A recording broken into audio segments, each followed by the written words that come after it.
What about the kind of emotional aspect of just kind of knowing where your loved one is buried?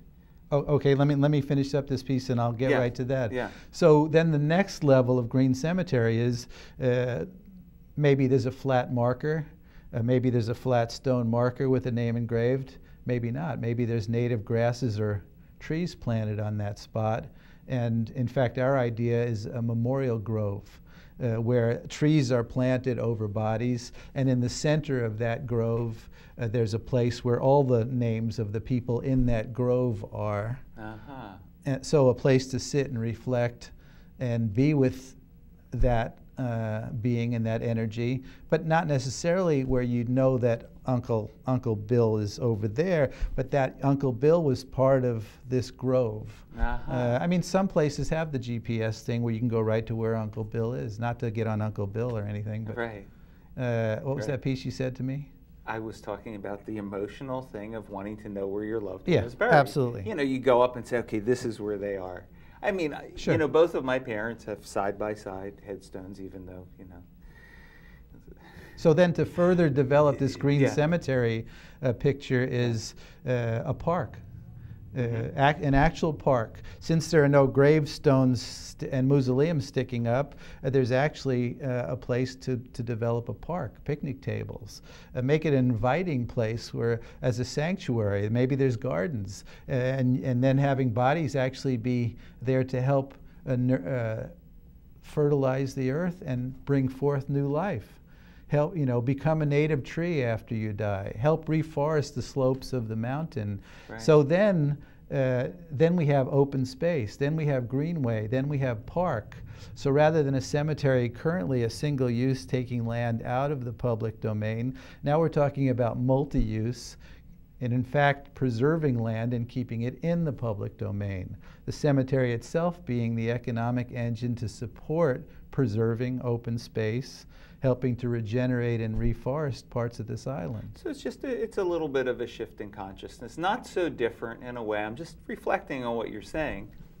Now, you know, sometimes you know, somebody has their ashes cast out to sea, and then every time you look out to sea, you think, you know, Uncle Bill's ashes are at sea. We're getting with Uncle Bill here.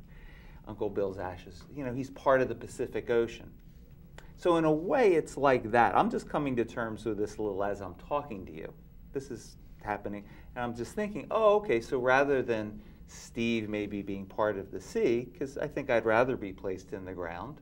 Maybe it's my Jewish background. I don't know what it is, but it's just the idea of maybe looking at a forest and thinking, oh, part of that forest. I kind of like that idea of a little park with the names, and you know, oh, look, Steve's part of that forest.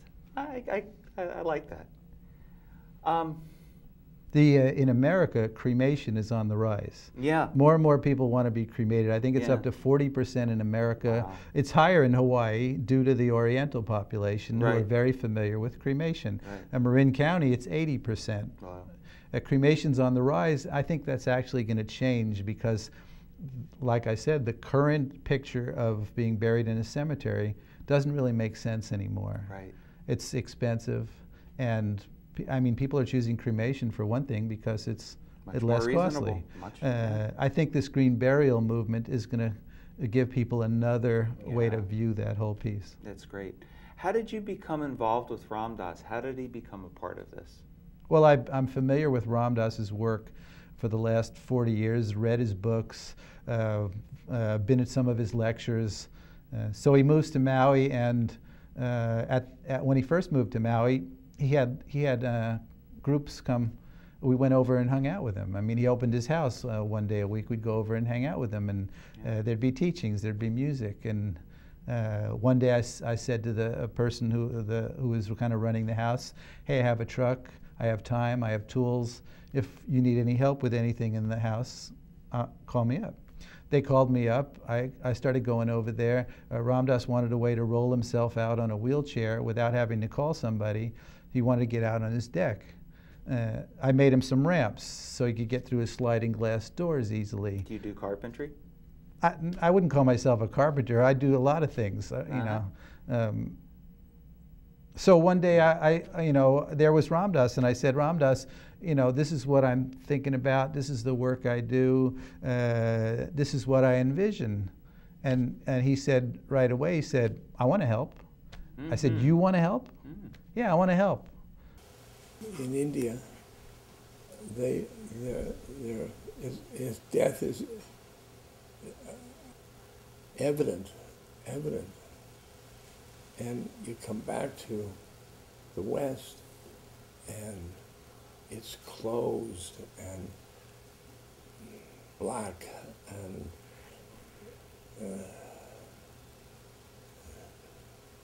it's not good. Even in families, the children get away from, they're told to get away from death. But in India, I saw extended families where the grandmother was in the living room dying, and the children playing right around the dying person. It was just dying was acceptable, and that doesn't happen in the West. So right away I was like, well, there's a sign from the universe, if I ever heard one. Ram Dass says, I want to help you. So then from there on, we, you know, my wife and Ram Dass and I have been meeting and formulating and developing and listening. Your wife, Leila? Yes, my wife, Leila, my beautiful wife of 25 years. Yeah.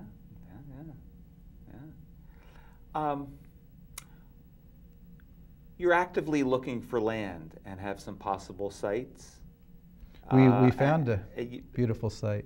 You did. You found, and you're looking for donors, and you said, you know, if somebody donates a sizable amount, you'd be happy to have a memorial park dedicated Absolutely, to them. The Uncle Bill Memorial Grove. Okay. Absolutely. There you go. So we are looking for donors. And you're a full-fledged 501c3 nonprofit? We are. Yeah. So tell me about some of the land you found. Where? Well, can you talk about it yet, or is it still? I'd rather not talk about it, other than to say we want a big enough piece so that we have a big buffer from any neighborhood we might be near, so everybody's happy about it. Good view of the ocean? Cemeteries, I think the good views are important. I think it's very important to have a good view. I really do.